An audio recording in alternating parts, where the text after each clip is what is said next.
أعوذ بالله من الشيطان الرجيم بسم الله الرحمن الرحيم الحمد لله رب العالمين والصلاة والسلام على سيدنا محمد الأمين وعلى آله وصحبه ومن تبعهم بإحسان إلى يوم الدين mbokki asalaamaaleykum wa rahmatullahi taala wa barakaatu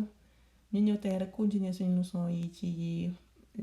prononciation lettre arabe yi ba léegi ñu ngi focus ci suratul fatiha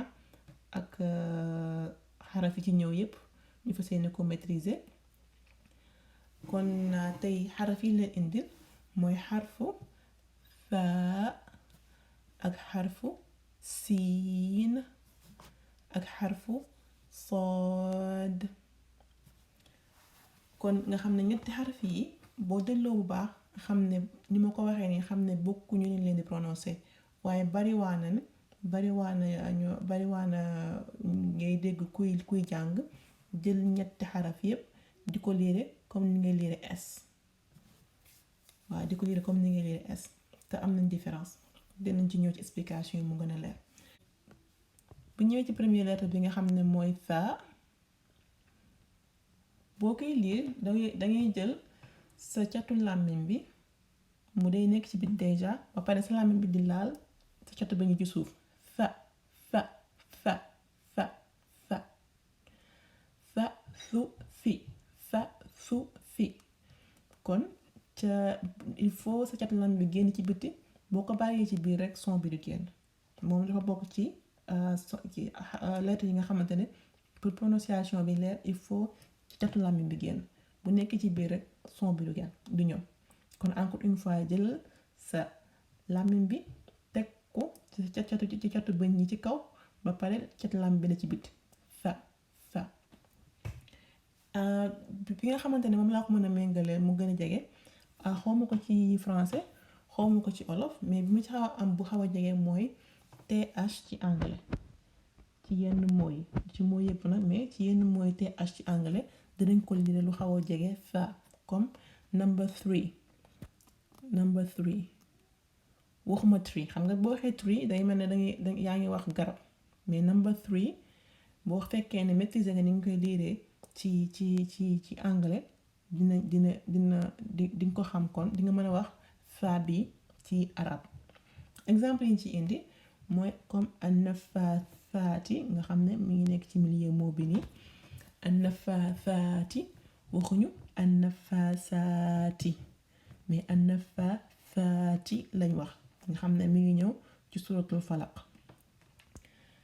falaq mooy aaya mooy sura numéro 113 bu ñu ñëwee ci deuxième exemple bi di faqulat waxuñu saqulat mais faqulat nga xam ne mooy première lettre mot bi nii moom mi ngi ñëw ci suratul Fatiha di sura numéro 101 troisième mot bi di al-mabsuusi waxuñu al-mabsuusi mais al-mabsuusi nga xam ne moom tamit mi ngi ñëw ci suratul Qari'a di sura 101 nga xam ne kon fii moom lañ fi am ñaari fa muy bi ak bi boo ñëwee ci quatrième exemple bi nga xam ne mooy al-kawthara waxuñu al-kawsara mais al-kawthara lañ wax nga xam ne mooy ñëw moo nekk ci sura numéro 108 sura numéro 108 nga xam ne moom lañ am fii ci milieu mot bi al-kawthara kon bu fekkee daa nga liir sura yi xëy na ngay liir li comme ça nga defaraat ko xam ne es newu fa du siin du sood mais fa an-nafaathaati nga xam ne mooy firi an-nafaathaati fil uqadi xam naa yii moom su ma koy firi du ma ko mën a firi mot par mot mais il faut mu ko ci contexte aaya ba mu ñëwee comme ça mu gën a leer mais an-nafaathaati fil uqadi mooy bu suñu borom ci suratul falaq day muslu day wax ci sallallahu alayhi wa sallam mu muslu ci yu bare mu agsi ba ne ko ci min sharri nafaathaati ci loru annafaasaati ñiy tifli fil uqadi ci pas-pas yi maanaam lam ci jubloo wax mooy njabarkat yi nga xamante ne seen njabar ñu ngi ko jëmale ci di wax ay mbir di fas aw wëñ wala di fas dara di ko ci tifli annafaasaati nga xam ne mooy ñiy tifli loolu lay firi daal fil uqadi ci pas-pas yi pas-pasu dara daal thaqulat mawaaziinuhu fa amma man thaqulat mawaaziinuhu mooy koo xamante ne thaqulat diis na mawaaziinuhu ay balansam fa huwa fi ayshatin raadiya kooku mi ngi nekk dina nekk ci dund gu neex a neex a neex dund gu ñu gërëm thaqulat mawaaziinuhu kon boo xoolee suratu qaari'a daa di nga fa gis aaya bi ni mu ko lee nii fa amma man thaqulat koo xamante ne thaqulat diis na mawaaziinuhu ay balansam fa huwa nekk moom fi ayshatin raadiya mi ngi ci dund gu ñu gërëm dund gu neex al mabthuuthi day firi lu tasaaroo buñ ko mënee waxee noonu lu tasaaroo lay firi buñ ko indee ci contexte aaya bi ñëwee yawma yakuunu nnaasu kal faraashil mabthuuthi maanaam suñu boroom dañuy melal yawmal qiyaam nan la nit ñi mel mu ne yawma bis boo xamante ne yakuunu nnaas nit ñi dañuy mel ne kal faraashil mabthuuth ay papillon ay papillon yu tasaaroo xam nga papillon bu fekkee ne danga gën a fekk ñu nekk fu baree bare daanaka papillon amul jëmukaay dañuy lapp-lappi rek di jëm ki jëm gauche ki jëm droite ne day mi misaal ne yawmal qiyaam tiitaange ba nit ñi di àndal bu leen suñu borom di woo ñuy jóge ci bàmmeel ya tiitaange boobu noonu kenn xamul lu tax nga jóg kenn xamul lan moo xew ba tax nga yeewu ku nekk jëm benn direction te xamoo foo jëm waaw maanaam misaal boobu lay joxe daal bu fekkee ne mën nga visionné nga yoroon ay papillons yu bari ci benn cage nga jékki-jékki rek bàyyandoo leen ñoom ñëpp ñu génn maanaam ni mu jaxasoo kii jaar fii ñi mbëkkanteem kii mën naa dugg ci ndox ki bu fekkee ne am na sawara bu nekk côté mën na faa jaar te kenn du xam foo jëm kon al mabsuufi mooy firi lu tasaaroo te ci contexte boobu noonu ci la ñëwee ci aaya boobu al kawsara dañuy wax ne maanaa bu gën a yaatu rek mooy exagération la ci lu bari ci lu baree bari maanaam suñu borom ne inna a'taynaaka al kawsar yow jox na yow may na la lu baree bari maanaam ay baax yu baree bari di ko wax sallallahu alayhi wa sallam mais al kawsar tamit dañuy wax ne ak dex la gu nekk ca àjjana te sallallahu alayhi wa sallam moo ko ca dina bokk ci teraanga yi suñu borom di baax sallallahu alayhi wa sallam ak jullit ña al kawsar kon loolu mooy exemple yi nga xamante ne moom la ñuy indi ci xarfu tha encore une fois tha comme th bi nekk ci number 3 deuxième lettre bi di siin moom moo ci gën a yomb yaakaar naa ndax moom mook s bii rek ñooy xaw a tolloo s mel na kuy siicinoo rek sa si su kon moom dina neexa jàpp ndax day mel ne comme c waaw comme c daal wala s bii rek ñoo tolloo ñu leen di liire exemple yi nasta'iinu kon mooy nekk deuxième lettre mot bi fii deuxième exemple di annaasi si nga xam ne mooy dernière lettre mot bi nii troisième exemple bi di xaasidin fii daa war a am ñaari kasra xaasidin kon ñaari kasra moo war a nekk fii kon xaasidin deuxième lettre bi nii di siin xaasidin dernier exemple di salaamun di première lettre mot bi nii salaamun kon moom yaakaar naa du jar xëy na explication ndax moom s moom xam nañ ko ci suñu làkk wolof xam nañ ko ci français xam nañ ko ci anglais kon kon moom mën nga ko comparer comme S rek di ko lire comme S. nastainu mooy bu ñëwee ci sourate Fatiha wala nekk iyyaka na'budu wa iyyaka nastainu yow rek lañuy ndimbandikoo iyyaka nastainu ndimbandikoo. annaasi mooy firi nit ñi nga xam ne turu saar la ci alquran mooy dernier saar bi ne ci kaamil bi. qul a'udhu bi rabbin naasi qul waxal a'udhu maa ngi muslu bi rabbin naasi ci boroom nit ñi ilaahi naasi ilaahi yàllawu annaasi nit ñi maliki buuru annaasi nit ñi buuru nit ñi ba saar ba jeex. kon annaasi loolu lay firi. xaasidin mooy firi ku iñaan ak ku iñaan. waaw xaasidin maanaam kii ñu naan kii dafa iñaan xaasidin. waaw moom tamit ñëw na ci suratul falaq wa min sharri xaasidin maa ngi muslu suñu borom di wax sallallahu alayhi wa sallam mu muslu ci ku iñaan min sharri ci ayuk ku iñaan. waaw ci ayuk ku iñaan min sharri xaasidin ci ayuk ku iñaan. salaamun moom salaamun mooy jàmm. dama gisu woon ay moo bu commencé siin ci saari gàtt yi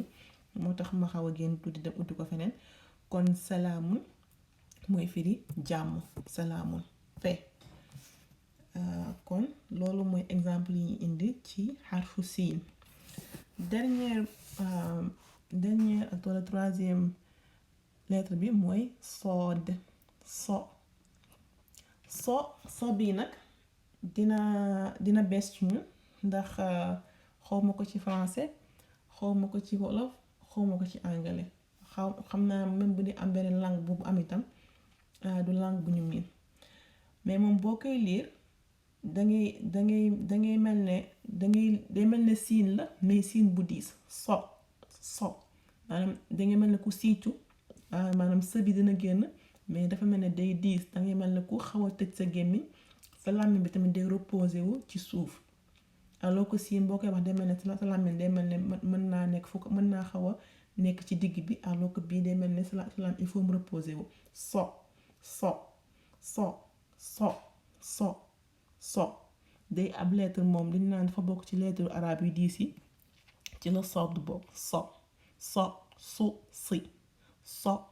si. kon malheureusement amuñ exemple bu ma leen mën a wax ci beneen langue waaye pratique incha allah bu ñu ko dee def rek di ko jéem rectifier dina ñëw. boo koy wax rek fexeel ba sa làmmiñ bi reposé wu ci suuf di maanaam reposé wu ci suuf bañ a nekk ci kaw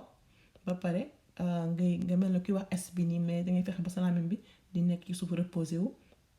ba pare gémmiñ gi day mel lu gën a fermé wu par rapport booy lire siin bi. siin boo ko lii day mel ne dangay xaw a signalé tuuti noonu daal mel ne kuy smile alors que sood boo ko lii day mel ne sa gémmiñ gi day mel lu xaw a ubbi so te fexe ba làmmiñ bi reposé wu ci suuf bañ a nekk ci kaw. exemple yi ci mën a indi sirata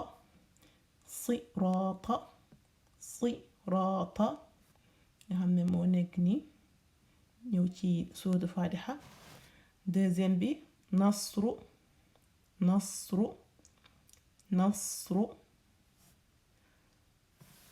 nekk deuxième lettre mot bi foofu. troisième exemple bi di qamisun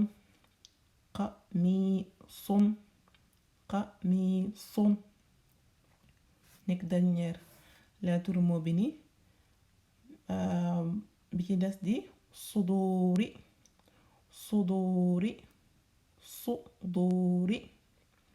nga xam ne moo nekk première lettre mot bi fii. kon moom encore une fois day laaj pratique rek pour ñu mën koo kii mais dinaa waxaat xëy na ñetti lettres yi ñetti masque yi comme ça mu ngi mën koo toppandoo. kon danga naan su si kon loolu moo nekkoon exemple yi nga xamante ne moom lañ indi ci xarfu sood. sirat boo ko buñ koy firi muy aw yoon dana firi aw yoon danañ ko tamit firi bu ñu tuddati fa ñuy bu ñuy référé wu ca yoon ba ñuy jaar pour bu ñuy dugg ji àjjana maanaam booy jéggi sirat lii lañuy wax maanaam yoon boobu tamit dañ ko tudde sirat mais maanaam bu général bi rek sirat mooy firi aw yoon siratul mustaqim yoon bu jub bi. nasru mooy firi victoire. am na saar boo xamante ne moo tudd sootu nasri mi ngi ñëw ci alquran war a nekk saar numéro 110 nga xamante ne mooy firi victoire. nasrullahi bis ida jaa nasrullahi bis bu victoire suñu borom bi ñëwee ida jaa saa yu ñëwee nasrullahi victoire suñu borom bi. qamisun dama ko jël comme maa ngi saari gàtt ci laa doon jël exemple yi la pour ngeen gën koo miin damaa doon jëliwaat feneen pour ngeen mën a am exemple lu sodd ni mu nekk ci fin wu moo mais qamisun mooy firi chemise. qamisun mooy firi chemise. gisuma exemple boo xamante ne dafa jeexee sodd ci saar yu ndaw yi nii. suduuri indi woon nañ ko ci leçon ba le passé mooy firi dënn mooy plurielu dënn. benn dënn dañ naan sadr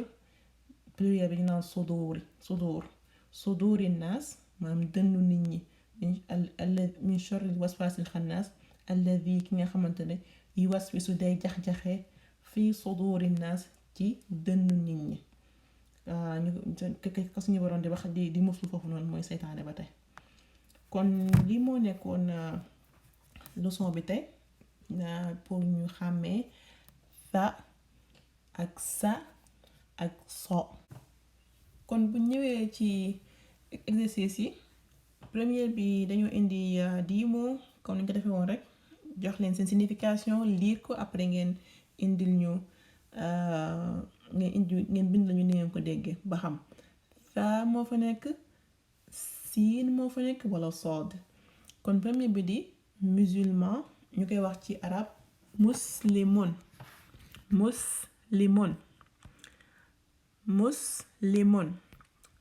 deuxième bi di firi vêtement ñu koy wax ci arab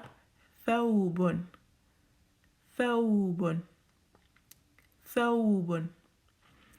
troisième bi di firi aumône wala charité ab sarax ñu koy wax sodaqatun.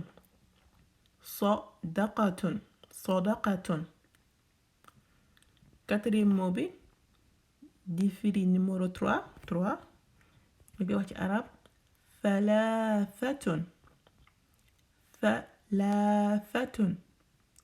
thalathatun.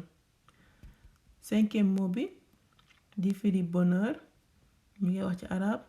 saadatun.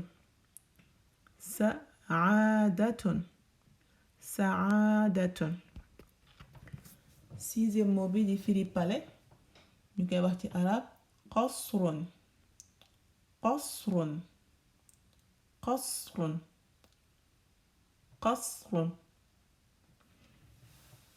septième mot bi di firi lion wala bokk na ci noo yi firi lion ndax lion li ñu koy waxee ci arab bari na mais bii benn la ci laythun.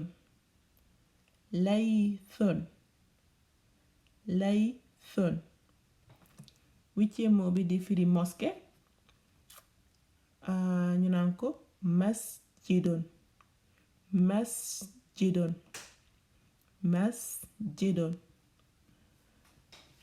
neuvième mot bi di firi savon ñu naan ko saabunun.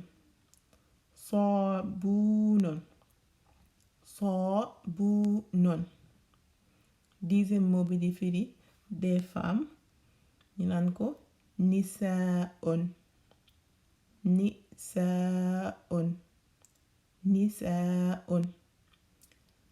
kon loolu mooy premier exercice bi. deuxième bi indi naa 6 mots dinaa ko lire comme d'habitude rek ngeen xooli signification ba pare bind ko. première bi mooy thawaabun.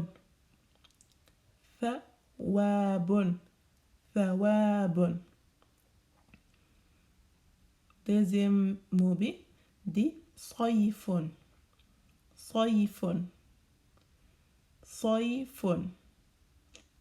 sayfun.